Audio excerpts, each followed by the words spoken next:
사랑하는 이가 있습니다. 특별히 사랑하는 자녀들, 사랑하는 가족들, 성도들이 언제나 우리 가슴과 무릎에 손끝에 있습니다. 그들이 행복했으면 좋겠고, 그들이 사랑하고 살았으면 좋겠고, 그들이 특별히 이 세상에 살면서 평안했으면 좋겠다.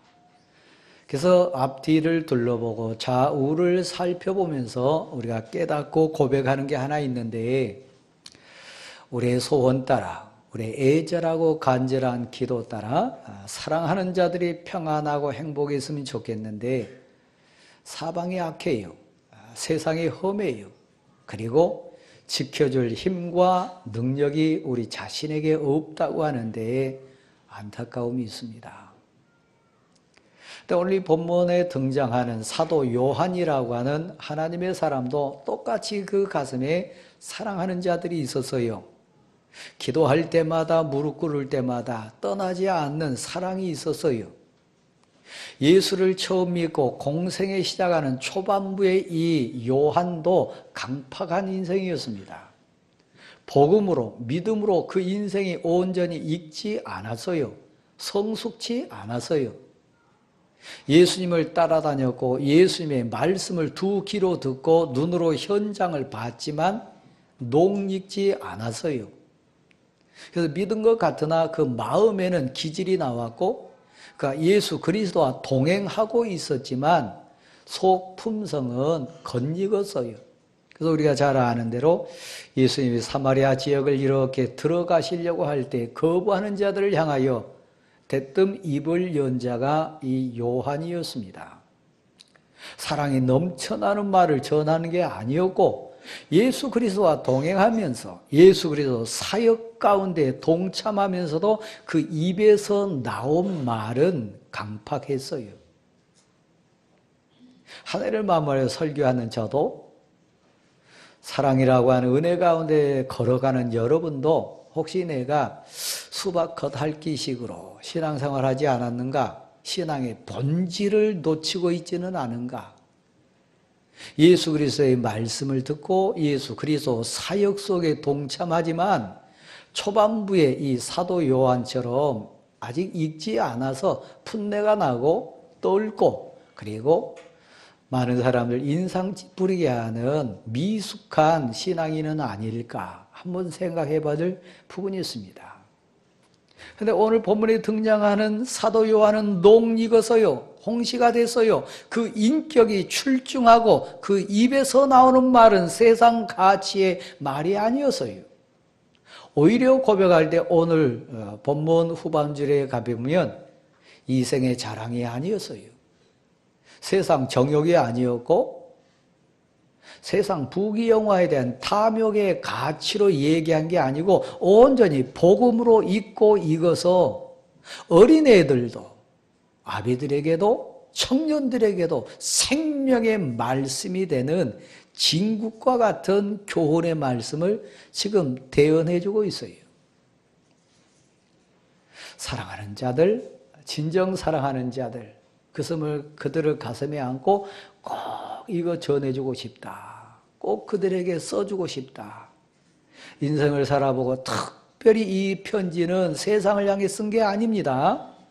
예수 그리스도를 믿고 신앙생활하는 하나님의 사람들을 향해 쓴 편지입니다. 신앙생활하는, 믿음생활하는 하나님의 사람들에게 이것을 내가 꼭 쓰고 싶다, 꼭 전해주고 싶다. 인생 말년에 사랑으로 감동되고 감화된 이 요한이 쓴 세 번째 내용이 오늘 본문 주제입니다. 요한 1서를 쭉 읽을 때 5장 속에 5가지 쓴 목적이 있는데 우리가 지금 3주째니까 세 번째입니다. 첫 번째, 두 번째 여러분 기억하시나요? 1장에서 쓴 목적이 있었어요. 내가 이것을 너희에게 쓴 것은 너희로 우리의 기쁨을 충만하게 하려 함이라. 기쁨을 충만하게 하기 위해서 너 안에 기쁨이 있다. 나는 그 기쁨을 맛봤다. 너가 기쁘게 살았으면 좋겠다. 세상이 줄 수 없는 진실된 기쁨, 참 기쁨, 영생에서 솟아나는, 영혼에서 솟아나는 그 참 기쁨을 너희도 충만하게 함께 나누었으면 좋겠다. 이게 기쁨이다. 이게 생명이다. 그 기쁨이 충만하기 위해서 썼다고 얘기했어요. 그 기쁨의 주체, 기쁨의 주권, 핵심 가치는 뭘까요? 너에게 기쁨의 주로 오신, 온전케 하신 이 믿음의 주요 온전케 하신 예수 그리스도가 너 가운데 계시다. 예수를 만나면, 예수를 믿으면, 성령이 너에게 임하시면 너 기쁜 인생 된다. 이 기쁨을 나눌 수 있다. 이 기쁨이 충만하게 넘쳐날 수 있다. 예수 그리스도는 기쁨이다. 이 기쁨의 주권, 핵심 가치가 이 땅에 오신 예수님이시다. 예수 믿어라. 그럼 너 기쁘게 살 수 있다. 예수 믿어라. 그럼 너 진짜 기쁨이 충만해질 수 있다. 이거 위해서 썼어요. 지난주에 우리가 두 번째 그 목적을 봤으면 내가 이것을 너희에게 쓴 것은 너희로 죄를 범하지 않게 하려 함이라. 내 사랑하는 딸아, 내 사랑하는 아들아, 너가 죄 지으면 죄 종이 된다. 죄에 묶이면, 죄 짐이 너를 짓누르면 너 절대 행복해질 수 없다. 그 죄는 무서운 것이다. 그 죄는 악한 것이다. 그 죄는 인격이 없는 것이다. 그 죄에 묶이면 너 불행한 인생이다. 죄를 범하지 않게 하기 위해서 내가 이것을 너에게 썼다. 죄를 이길 수 있는 비결, 죄를 멀리할 수 있는 원리, 예수 그리스도가 너에게 성령으로 임하시면 너 죄 이길 수 있다. 너 의지로 안 되지만, 너 지식으로 안 되고 돈으로도 안 되고 세상 가치로는 이 죄를 멀리 밀쳐낼 수 없지만 너 예수 안에 거하면, 예수 믿어라. 그럼 너 죄 이길 수 있다. 예수 믿어라. 그럼 죄에서 자유할 수 있다. 예수 믿어라. 그럼 너 죄 짐 벗어낼 수 있다. 죄를 범하지 않게 하기 위해서 내가 이것을 너희에게 썼다. 죄가 얼마나 무서운지, 죄가 얼마나 악한지, 죄가 얼마나 인생을 파괴하는지, 죄가 얼마나 우리를 비참하게 만드는지를 알았기 때문에 내가 이것을 꼭 너에게 써서 너로 죄 짓지 않게 하기 위함이다. 사랑하는 딸아, 사랑하는 아들아, 예수 믿으면, 성령이 너에게 임하면 너 권능을 받아가지고 죄 이길 수 있다. 죄 짓지 않을 수 있다. 죄에서 멀리 너를 지켜낼 수 있다. 너 예수 믿어라. 예수와 함께 해라. 예수 의지하고 살아라. 이 두 번째 목적이었어요. 오늘 세 번째 목적이 바로 오늘 본문 속에 있습니다. 자녀들아, 너희 죄가 그의 이름으로 말미암아 사함을 받았느니라. 이거 얘기해 주려고요. 비록 너희 죄가, 우리 죄가 주홍빛보다, 진홍빛보다 진하고 붉고 추하고 더럽다 할지라도 그의 이름, 예수 그리스도의 이름으로 말미암아 너의 죄가 흰눈보다도 양털보다도 깨끗하게 해결되었다. 너 죄가 해결되었다. 그러니까 너 죄에서 놓였다. 너 죄의 짐을 벗어냈다. 그러니까 너 자유해라. 너 기뻐해라. 너 평안해라. 이 얘기예요. 이 자리에 앉아 계신 여러분 가운데도 아직도 죄 짐에 짓눌려가지고 신음하신 분들 계실 수 있어요. 아직도 죄에 묶여서 끌려다니신 분 계실 거예요. 죄는 무섭습니다. 죄는 악합니다. 죄는 악랄합니다. 그래서 우리가 선포해야 돼.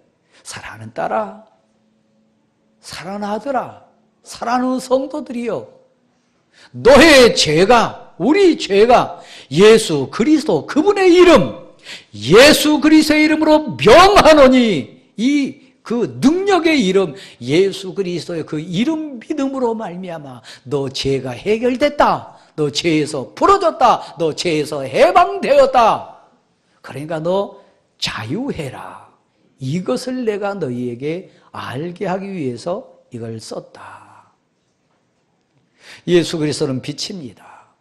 예수 그리스도는 소금과 같습니다. 깜깜하고 두려운 먹구름과 같은 죄가 뒤덮여 있을 때에 빛 대신 예수 그리스도 빛으로 임하시면 두려움과 공포의 죄가 한순간에 사라짐 여러분 믿으시기를 바랍니다. 죄에서 여러분이 해방되었습니다. 저는 6남매 형제들 가운데 자랐습니다.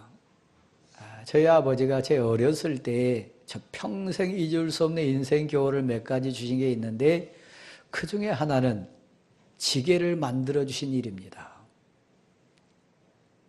지금 생각 너무 하셨다 그런 생각도 들지만 목사로 살아가는 지금 이렇게 생각해 보면 평생의 인생 교훈을 우리 아버지가 제게 주셨다. 눈물나게 감사함으로 다시 회상되는 부분이 있습니다. 제 키에 딱 맞는 지게를 만들어 주셨어요. 어른들 입장에서 보면 장난감 같기도 하고 곱상하게 생긴 지게였지만 제게는 침이었어요. 혹시 여기 지게 접으신 분 계신가요? 지게의 원리를 아시나요? 지게를 지고 일어나는 힘든 인생 과정을 혹시 아시나요? 제 아버지는 제게 일 시키실 때 저에게 딱 맞는 지게를 만들어 주셨어요. 어른 지게 갖다 지라 그러지 않았어요. 질 수도 없잖아요. 저 키에 딱 맞는 지게를 만들어 주셨어요. 그 지게를 지고 일어날 때 여러분 지게진 자의 소명, 사명은 뭐냐면 끝까지 가야 돼요. 중간에 엎어버리거나 중간에 포기할 수 없어요. 지면 일단 지게를 진 자는 끝까지 그 지게를 지고 가야 돼요. 지게를 질 때 욕심 부리면 안 돼요. 근데 희한하게 지고 일어설 수만 있다면 갈 수 있어요. 균형도 잘 맞춰야 돼요. 그렇죠? 좀이라도 짐이 치우치거나 좀이라도 여러분 뒤로 가거나 옆으로 가거나 그러면 엎어버릴 수 있어요. 근데 제가 여러분에게 말씀드리고 싶은 건 이거예요. 아브라함 봐보실래요? 지게를 벗을 때 자유함 아시나요? 지게 짐을 내려놓고 다시 맨몸으로 일어섰을 때 그 평화를 여러분 아시나요? 세상의 어떤 짐보다 어떤 짐보따리보다 무겁고 힘들고 두렵고 걱정스러운 짐은 지게는 죄짐이에요. 죄에서 풀어졌을 때 자유함을 아시나요? 죄 짐을 내려놓았을 때 그 평화를 아시나요? 그걸 사도 요한은 알아서요. 죄 짐의 문제를 해결했을 때 평화, 자유, 그 기쁨을 사도 요한은 너무너무 알았기 때문에 사랑하는 자를 향하여 내가 이것을 너에게 꼭 쓰고 싶다. 그분의 이름, 예수 그리스도의 이름, 이 땅에 평화의 왕으로 오신 너의 구세주 예수 그리스도를 마음으로 믿고 입으로 그 이름을 부르면 너의 죄가 사해졌고 너의 죄짐을 내려놓음으로 죄에서 풀어진 그 자유, 기쁨이 이것이다.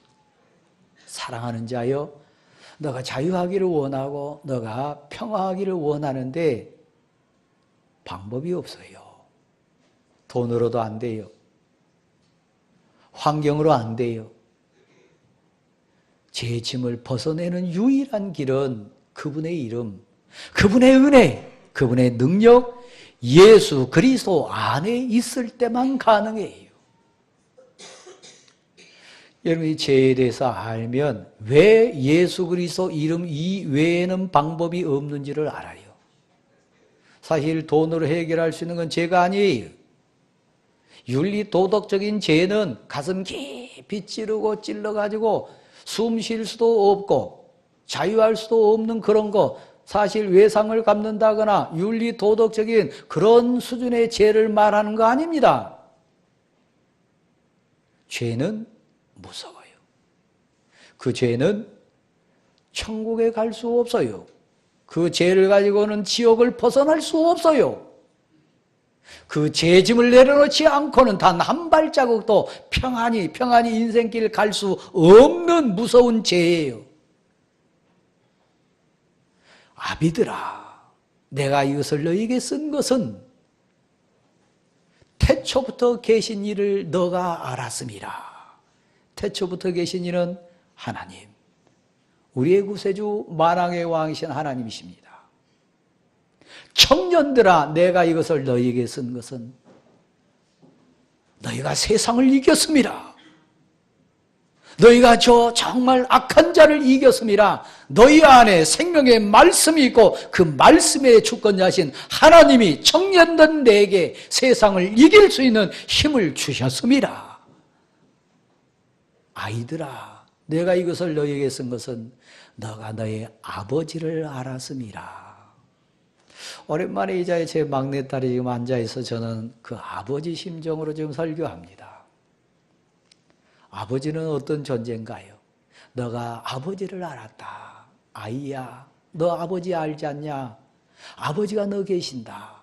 아버지를 알았다. 그 말은 아버지 사랑이 너 위에 있다. 아버지가 너를 보신다. 아버지가 너의 힘이라. 이 얘기요. 저는 어제 저 친한 친구 목사님 결혼식에 잠깐 참석했습니다. 근데 다른 분들 보면 저는 좀 눈물이 나더라고요. 달리가 아니고요. 신부석에 신부 쪽에 어머니가 앉아 계신데 그 옆자리에 그 오빠가 앉아 있더라고요. 나이 차이에 얼마 안 난 오빠가 아버지 대신해서 딱 앉아 있었어요. 여러분 어떻게 해석하시나요? 저도 속으로 기도해서 하나님, 저에게도 아직 딸이 둘이 남아있는데 저 자리에 나중에 저희 딸들 결혼시킬 때 저 자리에 아버지로서 앉아있을 수 있는 복을 제게 좀 주세요. 아버지는 그런 거 아닙니까? 아버지가 누굽니까? 아이야, 너가 아버지를 알았다. 그 아버지는 돕는 아버지예요. 보호자예요. 그 아버지는 사랑이에요. 그 아버지는 위로자예요. 청년아, 너가 하나님의 은혜로 하나님의 말씀의 권능으로 세상을 이겼음이라. 너 안에 하나님의 말씀이 계시다. 너 안에 세상을 이길 수 있는 믿음의 보물을 주신 분이 계시다. 아이야, 청년아, 너가 세상을 이겨노라. 험악한 자를 이겼음이라. 예수 그리스도 이름에는 이런 능력이 있음을 믿으시기를 바랍니다. 자녀들아, 내가 이것을 너희에게 쓴 것은 너희 죄가 그분의 이름으로, 그분의 사랑으로, 그분이 이 땅에 오심으로 너 죄가 다 사해졌음이라. 대왕교회 성도 여러분, 기독교가 뭡니까? 교회 다니는 목적이 뭡니까? 신앙 가치의 핵심은 뭡니까? 죄 사함 받은 거요. 죄에서 자유한 거요. 속죄양 대주셔서 나 대신하여 십자가에 내 죄 문제를 다 해결해 주신 예수 그리스도를 만난 거요. 그렇습니다. 죄는 물로 씻을 수 없습니다. 죄는 세상 어떤 것으로 대신할 수 없습니다. 오직 예수 그리스도 은혜로만 풀어질 수 있습니다. 이 세상을 사랑하지 마라. 이 세상 가치를 사랑하지 마라. 죄 문제를 언급하다가 세상 것, 세상 가치를 사랑하지 말라고 결론으로 얘기합니다. 왜냐하면 이렇게 해석을 했어요. 사도 요한의 고백입니다. 이 세상 것도, 이 세상 부귀영화도, 이 세상의 자랑도, 세상 정욕도, 세상의 모든 유혹도 다 지나간다 그랬어요. 그 영원치 않다 그랬어요. 근데 영원히 있는 것이 있다 그랬어요. 하나님의 나라, 예수 그리스도를 통해 얻은 그 참 평화는 사라지지 않는다 그랬어요. 오늘 여러분이 교회에 오신 이유, 여러분이 사랑하는 자를 하나님께 의탁하는 이유는 바로 그것입니다. 죄는 무서운 겁니다. 죄는 우리를 비참하게 만들어요. 근데 혹시 여러분, 죄가 뭔지 혹시 아시나요? 죄의 속성을 파악하십니까? 또 혹시 죄의 한계를 아시나요? 죄가 못하는 것, 죄가 딱 가로막힌 것 뭔지 아세요? 더불어서 죄의 결과가 어떻게 되는지 여러분 혹시 아시나요? 여러분은 오늘도 구약과 신약의 두 장면을 한번 안내를 하겠습니다. 먼저 사무엘상 15장에 있는 현장에 가서 죄가 뭔지, 제 속성이 뭐고 제가 할 수 없는 게 뭔지, 제 결과가 뭔지 우리 한번 같이 보기를 원해요. 한 청년이 있었습니다. 겸손했어요. 그래서 이스라엘의 왕을 뽑아야 된다. 누구를 세울까? 백성들이 왕을 구하는데 하늘에서 아시고 보신 하나님이 선지자 사무엘을 통해서 말씀해 주셨어요. 저 기스의 아들 사울이 있다. 그는 지금 겸손하다. 그러니까 그가 이스라엘의 왕이 될 제목이라. 베냐민 지파 사람인데 베냐민 지파는 12지파 중에 그 당시에 제일 작은 지파였습니다. 내세울 것 없는 지파였습니다. 그 중에서도 이 기스 집안은 별 볼 일 없는 집안이었어요. 근데 하나님이 이 사울이라고 하는 청년을 택했어요. 이유는 딱 하나입니다. 스스로 작게 여겨 겸손이 있었어요. 그러니까 다른 표현으로 말하면 오늘 본문으로 재해석을 하면 그에게 죄의 그늘이 없었어요. 스스로 작게 여길 수 있는 순수함이 있어서요. 여러분, 우리에게 능력이 있다면 뭡니까? 돈, 힘 아닙니다. 사랑, 권력 아닙니다. 오직 성령이, 하나님의 능력이 너에게 임하면 너가 권능을 받아서 능력자가 된다 그랬어요. 하나님의 능력을 받아가지고 하나님께 쓰임받는 일꾼이 될 뿐만 아니라 죄를 이길 수 있는 힘뿐만 아니라 세상을 이길 수 있는 믿음의 용사가 된다 그랬어요. 그래서 땅 끝까지 가서 위대하신 하나님, 나를 쓰신 하나님, 나를 통해 하나님의 일을 이루신 그 위대하신 하나님을 증거하고 전하는 증인이 되게 만들어주신다 그랬어요. 스스로 작게 여기는 겸손함이 그에게 있었습니다. 사울입니다. 사무엘의 기름 부음에 의해서 그가 왕이 됐어요. 여기를 다시 한번 보실래요? 저도 여러분도 인생입니다. 사울도 그랬어요. 왕이 됐어요. 왕이 되니까 예전에 없던 힘이 생겼고 예전에 느끼지 못했던 세상 맛을 알았어요. 그 마음속에 술술 들어온 게 있었어요. 먹구름처럼 몰려온 게 있었어요. 그게 뭐라고요? 죄의 사슬이 서서히 그 가슴을 옥죄기 시작했어요.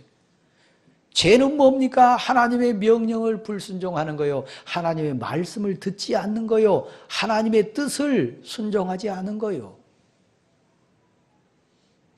그래서 그 스스로 작게 여겼던 사울이 어느 순간에 죄의 그늘에 가려가지고 묶이기 시작해요. 손이 묶입니다. 마음이 묶입니다. 그 생각이 죄에 끌려갑니다. 그 의지와 상관없이 죄의 종이 돼가지고 죄가 끌고 가는 대로 끌려다닙니다. 아말렉을 공격한 다음에 저 죄의 뿌리니까 모든 것을 진멸하라. 흔적을 남기지 말고 다 죽이라 그랬습니다. 근데 죄에 끌려가다 보니까 죄가 끄는 대로 유혹에 끌려갑니다. 탐욕이 생겼어요. 욕심이 생겼어요. 하나님의 말씀이 들리기보다는 세상 탐욕이 그 가슴을 채우기 시작했어요. 지난 1년간 살면서 사랑하는 성도 여러분, 하나님 주신 평화, 하나님 주신 원리 아닌 세상 가치가 여러분 심령을 도둑질했다면 여러분 죄의 종으로 끌려다닌 거예요. 하나님 말씀에 진정 순종했는가? 하나님이 원하시는 가치 따라 하나님의 말씀이 들렸는가? 세상 가치, 그것이 여러분을 끌고 다녔는가? 가만 한번 이 대강절의 나를 살펴볼 부분이에요. 죄는 어떤 속성이 있나요? 끊임없이 핑계해요.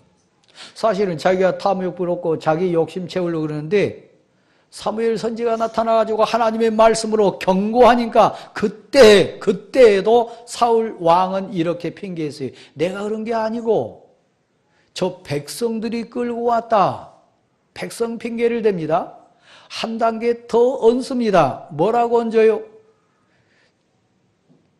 여호와께 예배하기 위하여, 여호와께 드리기 위하여, 제사 드리기 위하여 끌고 왔다 그럽니다. 예배 형식까지 빙자합니다. 신앙 가치까지 끌어옵니다. 거짓된 신앙이죠. 하나님이 그거 원치 않으셨는데. 결정적인 거 나옵니다. 여기를 한번 봐보세요. 사랑하는 성도 여러분. 진정 하나님의 사람은 나의 하나님이라고 고백합니다. 나의 주님이라고 고백합니다. 그 하나님 앞에 섰을 때 내 죄가 보입니다. 내 추함이 보이고 나의 허물이 보이게 되어 있습니다. 죄의 올무에 묶인 자는 자기는 빠져나갑니다. 그리고 사무엘대로 이렇게 얘기합니다. 나의 하나님이 이런 고백이 아니고요. 당신의 하나님 여호와께서. 그에게는 하나님이 안 계십니다. 이 시간 여러분, 대강절 촛불을 보시면서 주 예수의 내 심령에 오십시오. 나의 주님으로 오십시오. 나의 위로자로 오시고 나의 하나님으로 오십시오. 이 고백이 여러분에게 있습니까? 당신의 하나님 여호와께서, 이건 신앙이 아닙니다. 나의 하나님, 나의 구주, 그겁니다. 사무엘을 통해서 이렇게 얘기합니다.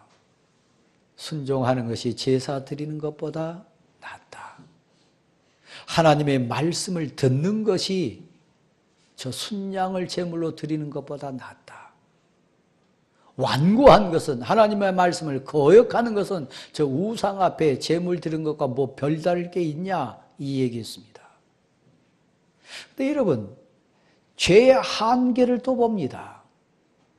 사무엘은 속였어요. 사람 속였어요. 자기는 쏙 빠져나갔어요. 근데 하나님은 건너뛸 수 없어요. 하나님의 불꽃 같은 눈빛을 피할 수는 없었어요. 다시 한번 보실래요? 신약성경 사도행전 5장에 가보면 그걸 더 적나라하게 보여줍니다. 초대교회가 은혜에 충만했어요. 부활의 능력과 권능을 사도들로 통해서 말씀을 받았어요. 그래서 온전히 한 공동체의 가치가 나누고 베풀고 하나님을 주님으로 고백하는 은혜 속에 충만해가지고, 예를 들면 위로자 되었던, 권위자 되었던 바나바를 비롯한 많은 사람들이 땅을 팔았어요. 자기 건 내놨어요. 그래서 다 함께 나눴어요. 가난한 자가 없다 그랬어요. 이건 은혜 안에 거하는 자들의 핵심 가치였습니다. 공동체의 가치였어요. 이유는 하나입니다. 옆에 있는 사람이 이뻐서가 아니고 하나님의 은혜에 충만했으니까요. 다 눈도 마음도 생각도 하늘의 하나님께 맞춰졌습니다. 그런데 눈이, 그 마음이, 생각이 빗나가기 시작했어요. 시간이 지남 따라 그랬습니다. 그 초대교회 상황 속에 아나니아라고 하는, 삽비라라고 하는 특별한 인생들이 있었습니다. 우리 교회로 말하면 당회원 정도 됐겠지요. 성경에 기록될 만한 인물이었으니까요. 그 아나니아도 삽비라도 그 공동체 가치에 동의했어요. 그런데 온전한 마음이 아니었어요. 땅을 팔았습니다. 그리고 내놨습니다. 신앙 가치에 흉내는 내갑니다. 그런데 진심은 아니었어요. 성도들은 다 그 꾸며낸 경건에 속을 수 있었어요. 그러나 하나님은 뛰어넘지 못해요. 땅을 팔아서 얼마 좀 감추고 베드로 앞에 내놓았을 때 베드로에게 성령이 임재해서 하나님의 영이 베드로의 입술을 통하여 명합니다. 아나니아야, 삽비라야, 너희가 어찌하여 사악한 것이, 악한 사탄의 마음이 너희에게 가득했느냐. 안 드린 거 아닙니다. 헌신했습니다. 형식 갖췄습니다. 그런데 불꽃 같은 눈으로 보신 하나님은 죄는 극복하지 못합니다. 죄의 한계예요. 하나님을 뛰어넘지 못해요. 하나님의 눈빛을 피할 수 없어요. 사람은 천번 만번 속일 수 있으나, 자기 양심도 속일 수 있으나, 공동체도 속일 수 있으나 하나님은 속일 수 없어요. 이게 죄의 한계예요. 죄의 결과는 뭡니까? 사울이 죽임을 당하고 멸망당한 것처럼 아나니아와 삽비라가 심판을 받아 죽습니다. 사망입니다. 멸망입니다. 왜 죄를 무서워해야 되나요? 왜 죄를 풀어내야 되나요? 왜 죄를 극복해야 되나요? 죽음이니까요. 저 지옥에 무서움이 있으니까요. 사랑하는 성도 여러분, 우리 대강절을 지나갑니다. 내가 이것을 너희에게 쓴 것은 너희 죄가 그분의 이름으로 사하여졌느니라. 그분이 누구십니까? 아기 예수로 오신 예수 그리스도입니다. 우리의 구세주로 오신 예수 그리스도인 거 믿으시기 바랍니다. 그렇습니다. 그래서 성탄이 기쁜 날입니다. 시간이 됐기 때문에 제가 이 부분을 좀 마무리를 하려고 합니다. 사랑하는 성도 여러분, 저는 지난 주간에 선교 세미나에 동참하고 왔습니다. 설교자로서, 목회자로서 또한 다른 부분을 체험하는 기회가 있어서요. 제가 내려야 될 공항에 내리지 못했습니다. 그래서 저 한참 한 3시간 떨어진 곳까지 가서 거기서 기다렸다가 몇 시간 만에 다시 와서 하루 종일 그냥 시간이 다 허비된 일정을 교훈으로 받았습니다. 여러분 비행기 타보셨잖아요. 뜰 때도 마찬가지로 내릴 때가 더 긴장되지 않습니까? 그렇죠? 일기예보를 통해서 이 현지 공항 상황이 좀 온전치 않다. 그것은 알았어요. 두두둑 하면서 바퀴가 이제 내리고 한참 기다린 후에 대기하는 거죠.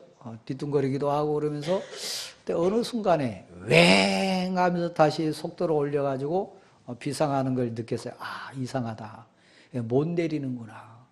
이거 다시 올라가는데 제대로 올라가야 될 텐데 이게 올라갈 수 있을까? 웽 하면서 제 마음속에 주여 같이 올라갔어요. 그 상황 되면 여러분도 그럴 거래요. 왜 못 내려서요? 악천후가 비가 많이 내려서 바람이 불어서 상황이 온전치 않으니까요. 긴장 속에 다시 상승해가지고 어느 정도 올라가니까요. 언제 그런 구름이 있었냐? 언제 그런 먹구름과 막 그 악천후가 있었냐지 너무도 평화로운 세계가 그 위에 펼쳐졌어요. 구름 한 점 없고요. 햇볕 쨍쨍 떼고 푸른 하늘만 있었어요. 제 설교자지 않습니까? 많은 걸 깨달아요. 땅에는 먹구름이 있고 비바람이 있고 악천후 때문에 우리 인생이 내리지 못했는데 믿음의 비행기를 타고 다시 올라오니까 세상에 볼 수 없는 평화의 세계가 있구나. 저 많이 생각했어요. 여러분 삶의 현장에 눈물의 먹구름이 있습니까? 죄악의 먹구름이 있나요? 극복할 수 있는 비결은 하나예요. 믿음의 비행기를 타고 한 단계 올라가세요. 더 높은 신앙의 경지로 올라가세요. 세상에 줄 수 없는, 세상에서 찾아올 수 없는 평화의 동산이 있을 줄 믿습니다. 제가 경험한 거예요. 그래서 몇 시간 기다렸다가 다시 오니까 그때는 안전하게 돼요. 그 많던 구름이 없어졌어요. 그 막 휘청이고 난리치던 그 상황이 없어졌어요. 몇 시간 지난 다음에요. 인생이 그런 거 아닙니까? 여러분 눈물이 있나요? 고통의 먹구름이 막 몰려오나요? 믿음을 가지고 믿음의 비행기를 타세요. 그리고 하나님의 때에, 하나님이 준비한 때에 다시 삶의 현장에 발을 내리시면 하나님이 여러분을 지켜주실 줄 믿습니다. 믿음이 이깁니다. 믿음이 세상을 이기고 믿음이 악한 자를 이기고 믿음이 세상 유혹을 이깁니다. 대강절입니다. 은혜로 승리할 수 있는 여러분 모두가 될 수 있기를 간절히 원합니다. 차례 일어나실까?